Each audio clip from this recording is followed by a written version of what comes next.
There are a lot of solutions out there for quizzing your users, but sometimes those out-of-the-box solutions don't really meet your needs. In this video, I'm going to show you how to create a custom quiz platform with Glide pages. In this page, your users will be able to create and take custom quizzes created by the community. Here's what that's going to look like. All right, here is the custom quiz website we're going to be building. Currently, you can see there are 3 quizzes, and when we click on a quiz, we can see everyone who's taken the quiz. We can even take the quiz ourselves by going through and filling out the answers. And then right off the bat, we can see the results of the quiz and then question by question details of how we did on the quiz. And the most powerful piece of this is that we can add our own custom quizzes right here from within the website. Pretty cool, right? I'm not gonna lie, this does get pretty complex, but in this tutorial, I'll break it down step by step. But if you want to save some time, at the end of this video, I'm gonna share with you where you can copy that exact template that you just saw. So if you want access to that and to understand how it all works, just keep watching this video.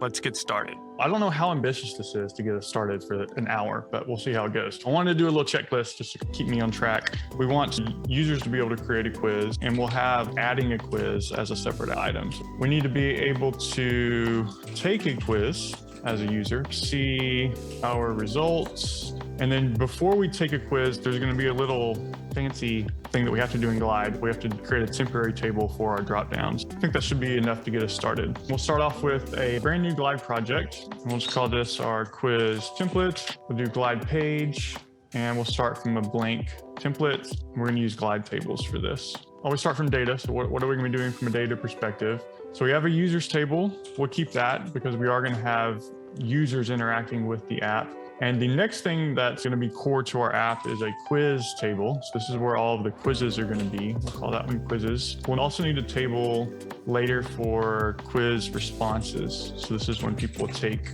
the quiz. And then, like I mentioned before, we'll need a choices table. And this is going to populate the drop downs. So that's kind of what our table structure is going to look like. Now let's go through and think about the data that we're going to need for quizzes. So we can have the owner of the quiz, that's the person who created it, the date the quiz was created, that's fine to store. This will be the name of the quiz and description of the quiz, all that's good stuff. So let's just put in some stuff now. So we'll call this first quiz, good at math, and we'll leave owner and date alone for now. Start off with one question. So we'll do Q1 for question 1 question, and then we're going to create 4 other columns for the 4 possible choices that we can define inside of a quiz. So Q1, choice 1, then we'll have choice 2. So at this point, we have places to store basically one question inside of a quiz. So my question is going to be 1 plus 1 question mark.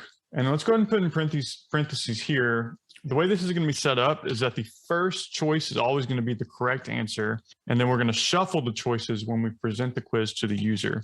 So this is how we're going to be able to score the quizzes, is the first choice that you enter when you create a quiz is always going to be the correct answer. So we'll do choice 1, that's 2, 1 plus 1 is 2, and then we'll put in a few other choices. So now let's go back. So we have our home page here, and we can leave that as users. Let's go ahead and show our quizzes in a list. So we'll point this to quizzes. So we have a quiz here, and you can click into that and see more details on the quiz. So now what I want to add below this is a button where you can actually take this quiz. So we'll call this take quiz. I'm going to create a new action. So this will be called take quiz, and I'll lead us up to the blocker, and then we'll go back and I'll show you how to fix it. So whenever we take the quiz, what you would think we would do is show a form, because this is like somebody submitting a form essentially, or submitting their quiz entry. So it's going to show a form whenever we click this button. So take quiz, show form, and let's go put in the data for what we're going to need. So the owner, that's going to be the person who responded. So we'll just call this email of responder. This will be the quiz name, because we need to know what the quiz response is for. We don't need a description. So let's change this to, we'll do question 1 answer, and then we can have a date of whenever they took the quiz. So let's go back to our form here. Let's point that at quiz responses. And now we can populate those 4 fields. So Q1, that's going to be their answer to the first question. So we'll have to show the question in a second. The email responder will pull from a special column. The date will pull from a special column. And the quiz will pull from a screen column. So let's go ahead and do that. So email will pull from special values, user email. That's going to go to email responder. The current date time, that's going to populate our date field whenever they submitted the quiz. And then to grab the name of the quiz, we will go to screen columns here, click on name, and that's going to go to quiz name. And so now we just need to show the question and give them an option to answer it. So moving right along, let's actually change this from a text entry to be a choice component. So the choice, what they're actually going to choose, the data is going to be stored in our Q1 answer field. The options we would like to come from quizzes, and we'd like to choose like choices here, but we can't because you can only choose one field. So this is where we run into a roadblock, and that's where we'll get into the next step. But before we do that, what we can do is in quiz name, instead of showing just quiz name there as text, we can, where is it at? Oh, there we go. It's Q1 question. And so now our question shows here, but what we don't have are our choices. So that brings us to our next step. What we've done so far is we've created our framework for a quiz. We have quiz, we have a name, and we've entered in our choices. But now we need to create drop-downs for the quiz or choices. And so this is where we get into kind of some super advanced stuff inside of Glide. So we're going to start working with this choices table. The reason we do this is because in our quiz, our choices are basically all in a row. And right now, Glide has a limitation where you can only populate a drop-down essentially where something is across columns. So you can populate a dropdown from a column and not a row. So for these choices, we need to basically transpose these into a column inside of Glide so that we can use them. Inside of choices, what I want to know is basically the quiz that the current user is on. This is going to be different for each user. So we need to store the current quiz that the user is on. So inside of their user profile, I'm going to create a new column and call this current quiz. And we're going to set this whenever someone clicks on this take quiz button. Stick with me here. So let's do set column values. And right here, we can't click on user profile because this item is the questions row. So we have to do some more finagling inside of Glide to get the current user column. So this will be current user email template, and I'm going to go to user profile email. So now I know the current user's email from this table, and then I'm going to do a relation based off that email to the users table, match on email, and this is going to be the current user profile. So now inside of this table, in the scope of this row, I know the current user. So now I can go back to here, go to our button action, and now I can set the current quiz value. So instead of this item, now I can go to current user profile and set the current quiz to the name of the quiz that we are currently on. So now if I press this button, if I go to Marie's user profile, we can see that she is looking at the first quiz. So that's step one. Now we need to pull this current quiz into choices. And so we're going to do this with a template column. So we'll go to user profile, current quiz, and call this current quiz. So what this allows us to do in this working table, it's called a working table inside of Glide, is now we know what quiz the current user is on. And so what we want to do now is, again, transpose the choices from a row into a column. So the way we're going to do that is let's first create a relation based off the first quiz. So the current quiz, let's match that to the quiz name, current quiz relation. And then what I want to do is look up a list of values. So let's go ahead and add another column and we'll do choices. This will be a lookup through current quiz. And I want to pull in a list of values, but right now there is not a list. So I need to create a list. So right here, let's add a column to the right. We'll do a template column. And we'll do choice 1, 2, 3, 4. We'll replace those. Choice 1, 2, This is Q1 choice list. And then right now, this is just treated as like a string of text. What we want to do is turn that into an actual list or array that Glide can read. So we'll do Q1 choice array, and we're going to split that string of text based off comma. So now we have this list view. All right, we're getting there, getting closer. I know this is a lot of steps if you haven't done something like this before. All right, so now that we are back to our quiz and we have that relation, let's do that lookup and pull in the current quiz Q1 choice array. And so this one is going to be Q1 choices. And then let's just get rid of all these other columns.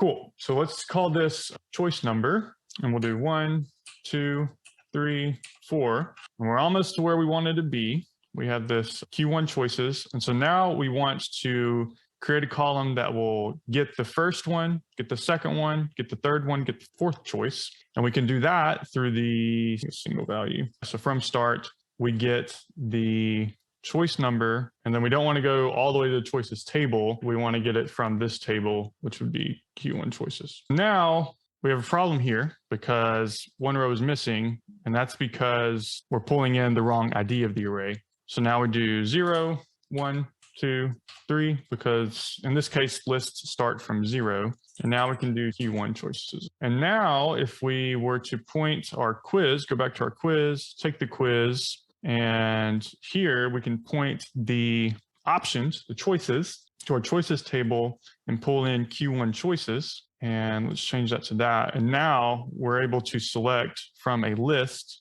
essentially the choices. So we've taken that row of choices and put them into a column inside of a working table, and that allows us to populate this dropdown dynamically because now it's in a column. In this choice, I just did a sort by and did randomly. So what I want to do is just to put a button on what we've done here. Let's go ahead and create placeholders for 2 more questions. We'll go through this process again, just to reiterate what we're doing, and then we'll move on. Q2 question. So we're going to add placeholders for more choices. This one is called correct. Q2, 2. And then what additional columns do we create? So we created this choice list. Let me duplicate that. We'll call this Q2 choice list, and we'll populate values from this one, or from Q2.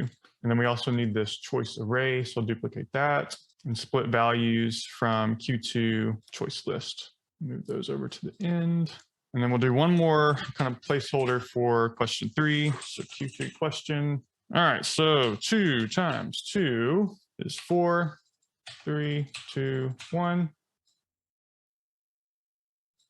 4, 3, 2, 1, that's good. And 1 minus 0 is 1, 7, 4, 8.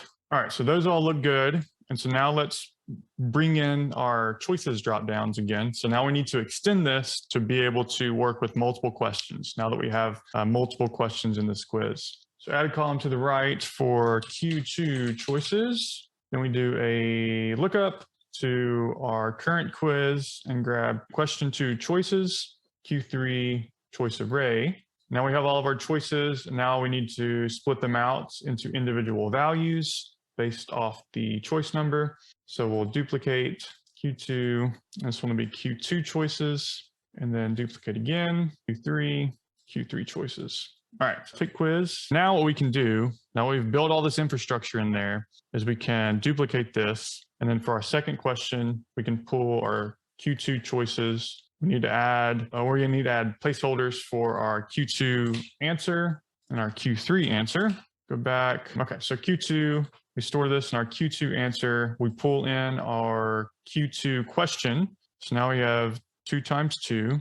And then we do the same thing for number 3. So we pull this from Q3. We store in Q3 answer. And then we pull from our question 3 question. So now we have essentially a quiz. We have questions, 3 questions. We can have up to 4 answers. And yeah, now it's all dynamically generated from those temporary choice dropdowns in the working table. So now let's get into the other fun stuff, which is like responding to a quiz and seeing your score. Let me go ahead and let's respond to this quiz. So 1 + 1 = 2, 2 times 2 = 4, 1 minus 0 is 1. I'm going to submit that. It just says sent. So let's go ahead and take the quiz again. And on submission, we can show detail screen for this item in main. Let's see what that does. There we go. So I think, let's look at our data. Yeah, so this is going to be our response. Perfect. So now we have the quiz and they're going to be able to see all of their responses. So now we need to get into actually scoring the quiz, checking to see if what they've entered is the correct answer. And so this is going to be a lot more columns essentially for each one of these Q1, or for each one of these answers. We're going to have to add columns. The concept is for each answer, we're going to look up the question and the correct answer. Then we compare their inserted answer to the correct answer to determine if it's correct. And then we're going to sum up all of the correct values to give them a total score. All right, so where are we at now? So we've completed creating fancy dropdowns. We've completed taking a quiz, and now we're into trying to see our results. So we have our quiz name. And at this point, what we want to do is look up the correct answer. So to do that, I'm going to use our quiz name here, and we're going to call this quiz relation. And then we're going to look up the quiz based off that. So we'll do quiz name matches quizzes name. So now we have that relation. And now what we can do is for our question 1, let's look up the question. So we'll look up quiz 1 relation, quiz 1 question. And then let's look up the answer. So Q1 correct answer. And if you remember, I said we're always going to make that the first choice. We need to go through quiz relation, Q1, choice 1. And then we want to compare these values. So their answer to the correct answer. So let's add a column, Q1, and then correct. So is it correct? If we're asking a question, we need to do a conditional column, and we'll check if the answer that they've entered is equal to the correct answer. If it is, let's give them a check mark. And then if it's incorrect, we'll give them this. Now you could do this with true, false values, but I'm going to want to show this in the user interface. So I'm going to go ahead and just display it as an emoji instead, just to save some work down the road. So now we know that one's correct. Let's go ahead and duplicate what we've done here for the other 2 questions. So now we know from their quiz response, we can see how many they've gotten correct. So check marks and X's. And so now let's create kind of a score. So the first thing I'm going to do here is figure out the total number of questions. So to do that, let me add a column to your right. We'll do an if then else. And I'm going to say if Q1 question is not empty, then I know there are 3 questions. If Q2 question is not empty, then I know there are 2 questions. And then Q1 question is not empty, there's going to be 1 question. So we'll call this number of questions. And then we want to derive from the check marks how many they got correct. So we'll create a column for check marks. So list of checks. We're going to use our template strategy for this. So we'll just do answer 1, 2, 3. 1, 2, 3. Then we'll grab incorrect, Q2, or not correct. Yeah, correct. Is it correct? So is Q1, or is answer 1 correct? Is answer 2 correct? Is answer 3 correct? So we'll call this list of checks. And then we want to count the number of check marks in that. We'll replace the check marks with 1s. Then I'm going to replace the commas with nothing. And so then we should be, and then replace the X's with nothing too. All right, so this is check mark to 1. And so now if there are 3 1s, we know that there is, I think I'm going to leave this step. So check marks. So we're going to leave it as checks. So only checks. So remove the commas and the X's, and then we'll count the check marks essentially. So then I'm going to add a column to the right. We'll do if then else, and then we'll call this score. And so then we can say if the only checks is check mark, check mark, check mark, then the score is 3. If only checks is check mark, then the score is 2. If only checks is check mark, score is 1. Else, the score is 0. And then we have the user's score. And then we can do a score display. Score display is score out of total number of questions. And that, my friends, is one way of calculating the score. So we basically took our if then else columns for is it correct. We made those into a list. Then we removed all of the commas and the X's so that we only have check marks. And then we did a if then else to essentially count the check marks. So if there are 3 check marks, the score is 3. If there's 1 check mark, the score is 1. So now we have basically the results of the quiz all in the data set. Now let's make this look pretty. So let's do title, and we have the quiz name. In the subtitle, we can do score, and let's update that score display to say you scored or score, just so it has a little bit of context with the text there. So total score. So we have the score there, first quiz. And then it would be great to show them like a detailed view of what they did on each question. Let's try the fields view. So if we do the title as the question, and let's put this in a container, so we can style it as a card. And then in our fields, we can do the answer they gave versus the correct answer. And then we want to show the check mark somewhere. I think what I did before, and let's just go ahead and do this. Let's just combine the indicator plus the question. So this would be question display. And I think this will make it look better. So I'll do X question, and the X is going to be that emoji that we have. So correct.